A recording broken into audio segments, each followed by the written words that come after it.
In 2023, Nobel Prize winners, top scientists, and the CEOs of leading AI companies signed a public statement. It read, "Mitigating the risk of extinction from AI should be a global priority alongside other societal-scale risks such as pandemics and nuclear war." We are used to interacting with a helpful chatbot that drafts emails and answers trivia. The leap from that interface to the end of humanity sounds absurd. So why do the people building this technology expect it? This chart maps a simple trajectory of AI capabilities over a few short years. Down here in 2019, models could answer short factual questions and perform basic translation. By 2022, the line climbs as models begin telling cohesive stories and writing functional software. Extrapolating the line forward to 2025 reveals a steeply shrinking list of human-exclusive tasks. We get models capable of passing PhD-level exams, writing entire applications independently, and perfectly emulating human voices. Applying basic math to this factual trend reveals the inevitable trajectory of our current technology. If we continue on this exact path, we will arrive at world-altering capabilities by default. The next major milestone on this path is artificial general intelligence, or AGI. For practical purposes, AGI means an artificial system capable of performing whatever task a human could do on a computer. A common skeptical counterargument is that these systems aren't really thinking deep down, and that without genuine consciousness, development will naturally stall out and hit a wall. But internal understanding is the wrong metric to track. Whether a machine genuinely comprehends a game board in a philosophical sense is irrelevant to the fact that it can easily crush human world champions. In the real world, only execution and performance matter. People have predicted AI would hit a performance wall in playing chess, in facial recognition, and open-ended conversation. Those predictions consistently fail because modern training draws on basic computational principles. If a human can do an intellectual task, a sufficiently large model should be able to do it too.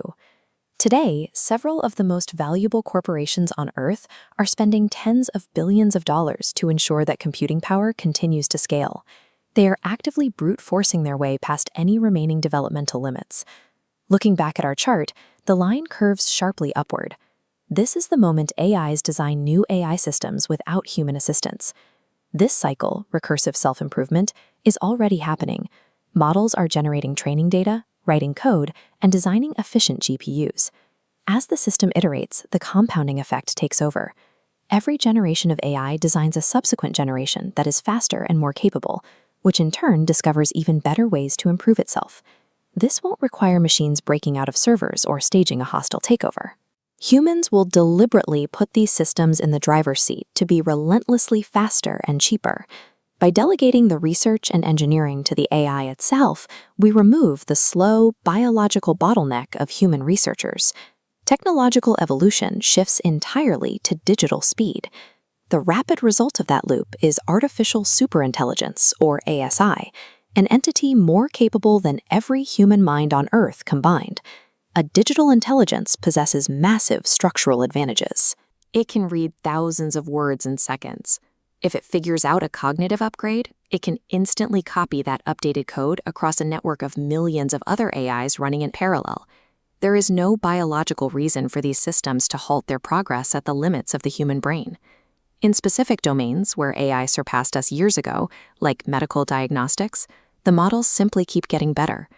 To understand how far this could go, imagine how our modern world would appear to the best scientists from a century ago. Pocket-sized devices instantly transmitting gigabytes of video from space would seem utterly incomprehensible to them. The computer used on the Apollo moon mission had 1,000,000 times less memory than a modern smartphone. Yet that smartphone is still 1,000,000 times less dense than the data storage capacity of biological DNA. We are absolutely nowhere near the physical ceiling of what matter and energy can do. An ASI would relentlessly optimize itself until it collided with the absolute laws of physics. The resulting entities would possess engineering capabilities so advanced that they would appear to us as literal magic, towering machine gods operating on a level we cannot fathom. The danger here does not require the AI to become evil. It doesn't need to harbor a deep hatred for humanity to wipe us out. It only requires a set of goals that conflict with our Superintelligence. When a construction crew paves over an anthill to build a skyscraper, they aren't acting out of malice toward the ants. The crew simply needs those physical resources, and the ants happen to be in the way. To a superintelligence expanding its computing power, humanity is the anthill. This is known as the alignment problem. We are highly proficient at building increasingly powerful intelligence, but nobody has figured out the science of making these systems inherently want what we want. Right now, our safety constraints fold because we are smarter than the models. We can oversee their outputs, catch them when they lie, and adjust programming from the outside. Once a system crosses the threshold into superintelligence, that dynamic permanently breaks. We will be trying to control an entity that can outthink our safety measures before we even realize it's doing so. We will be completely powerless. Human extinction by AI is not a predetermined fate, but surviving this transition requires us to actively intervene and change our current trajectory. Currently, the most powerful tech companies and nations on Earth are locked in an arms race. They are pouring tens of billions of dollars into scaling these systems as fast as their hardware allows. We are sprinting toward a cliff, and we do not have brakes to step on. We need to buy time to actually solve the scientific engineering of AI alignment, and we need time to build global institutions capable of enforcing those safety standards. That is why organizations like Control AI are mobilizing experts, politicians, and concerned citizens to intervene.